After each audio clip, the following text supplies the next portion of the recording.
Hi guys, another day, another makeup look. So for today, I will be sharing with you an everyday makeup tutorial. So for our base, let's start up with a little skincare.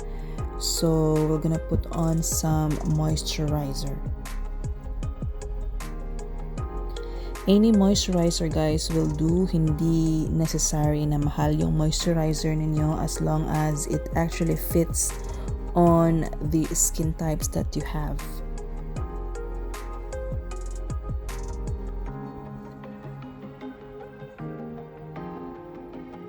The next one is, before anything else, since marami akong acne prones and blemishes sa face ko, I have to use a concealer first to hide them all. One tip, if you don't like to apply any BB creams or foundations, you can purchase a concealer which actually has the same shade with your foundation base. Yung parang skin type and skin color mo lang.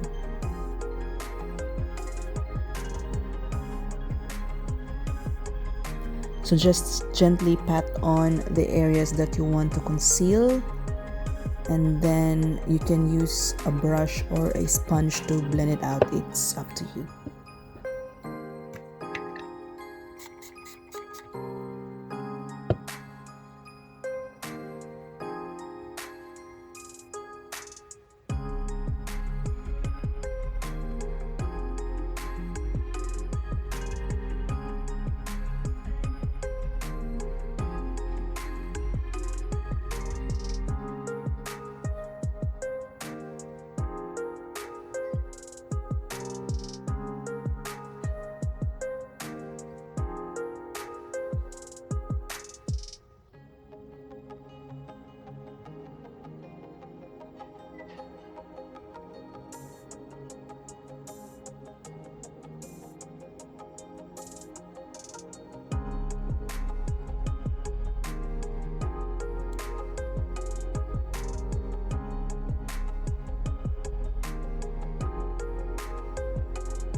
So the next step is applying a BB cream. So for today, I actually choose to have a BB cream since I'm doing an everyday fresh makeup. Isa din sa dahilan why we actually choose BB cream, so that our face can actually breathe from the excessive use of foundations. And since pang everyday lang to, we need the simplest way of doing our base. As a beginner, it's good to have this kind of brushes as well, aside from the normal makeup sponge, kasi madali lang siyang mag-blend ng foundation or concealer all over your face.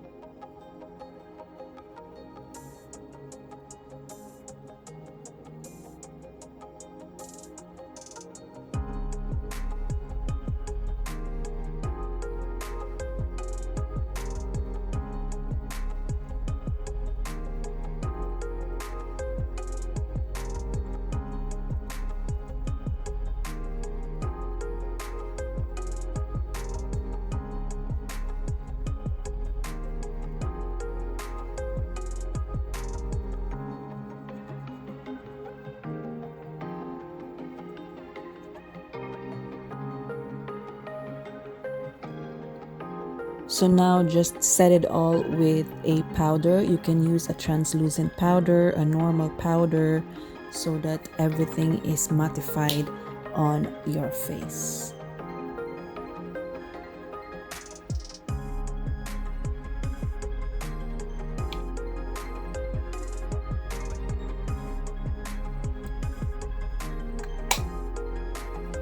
So since pang everyday lamang to, I will be using first an Eyebrow Mascara Gel on my eyebrows. As an alternative, you can actually use a brow soap on this step.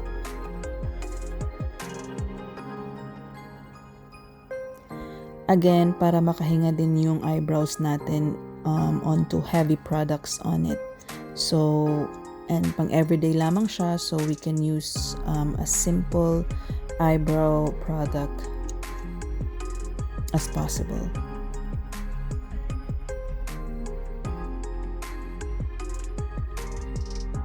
So next is an eyebrow pencil, but it's actually an eyebrow pencil that looks like this. So it's actually like not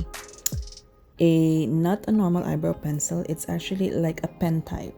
It actually has 3 strokes. It's from Essence, where you can actually draw eyebrow strokes on your eyebrows, and it is more subtle, it is more natural looking. It's just adding cover to the spaces and the gaps between your eyebrows on top of the mascara gel or a brow soap that you may use.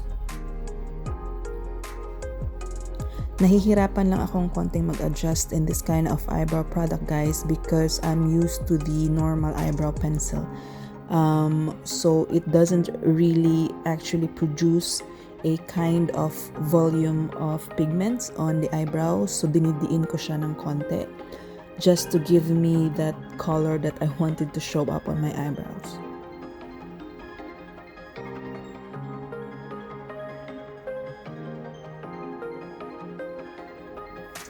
But all in all, it actually serves the purpose of like giving me a natural eyebrow look in this everyday makeup that we are trying to achieve.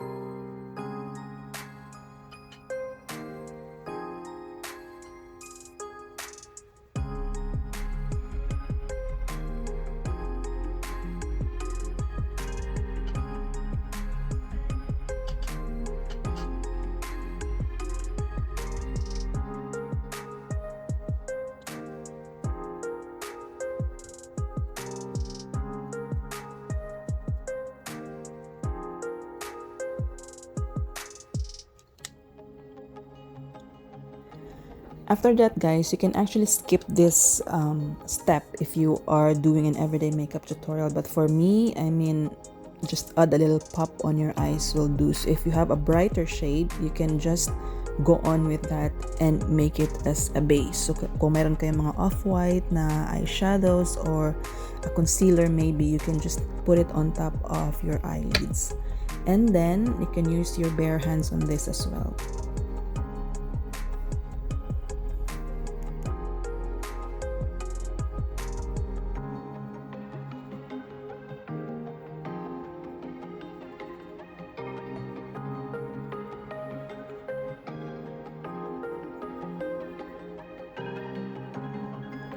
So the second color is any color darker than the base that you just applied. So what I'm doing is I'm just putting it on the outer V of my eyes, down to the creased area of my eyes. I'm not putting it directly to the lid.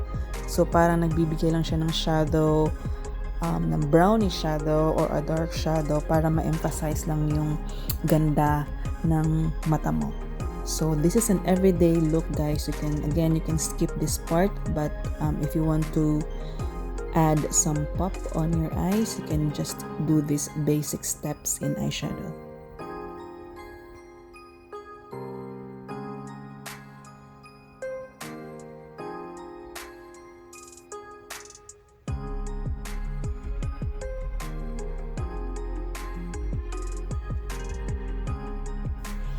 And of course, we will not forget a eyeliner. So, hindi tayo mag-wing. So, just a shadow of eyeliner on top and closest to our lashes area. So, ang ginagawa ko, yan, I'm stretching out the side of my eyes for me to know the lines that I will be following when putting on the eyeliner. Then after that, kukuha lang ako ng maliit na brush to smudge it out para hindi maging intense yung color ng eyeliner. Especially guys, when you are actually using a black eyeliner, so you need to smudge it out para hindi intense yung dating niya.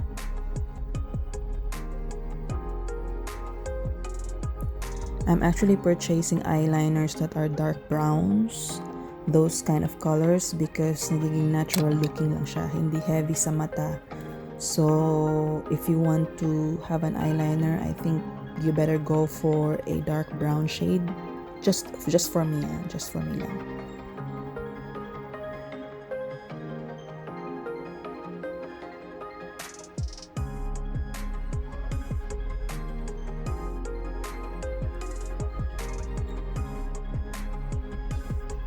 So let's have our lashes lift with a little bit of mascara para hindi halata yung puyatan natin kakanood ng K-drama, guys. Actually, mascara is one of the basic things when you begin learning makeup. Just a mascara, a basic lipstick, and a powder, and that's it. You're done.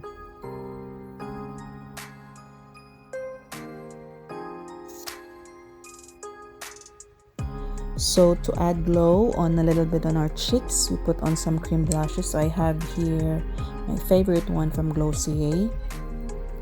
It's actually a high-end cream blush and a little bit of pricey one. But we have more dupes in a Philippine market. GRWM, that's the line of cosmetics of LiQWYD. I think she got inspired with these Glossier cream blushes. So mas mura yun, guys. You can purchase that. Or colorettes. They are very good in multi-tints. So pwede mo din i-purchase yun as an alternative.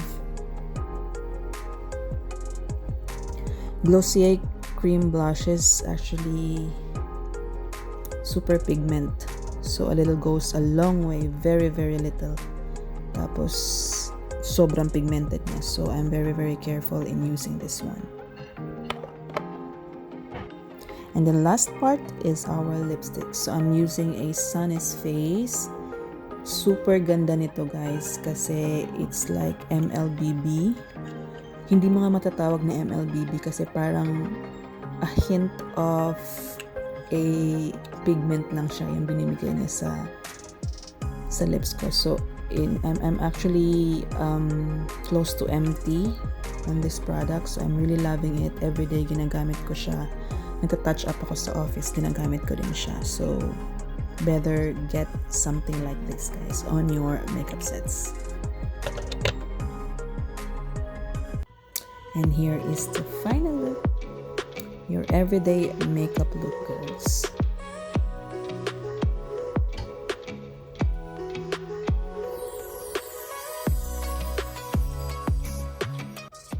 So guys, I hope you love this everyday makeup tutorial. Literal na everyday talaga kasi wala tayong jewelries and all, just a simple and plain look for today. It's just so easy. You don't need to have the full set of makeup just to have this look and to have an everyday makeup look. Even pang office, pwede na to. Nagmamadali ako, lagi ko itong ginagamit as a look for my office days. So if you want to know more about other videos and other makeup tutorial, please do watch and subscribe to my YouTube channel. Dito rin sa FB page, meron din akong mga taga-suporta, which is I am very, very much thankful. Thank you so much, guys. And I hope that you will keep on supporting this page in my YouTube channel. Thank you so much, guys, for watching. Happy February to everyone.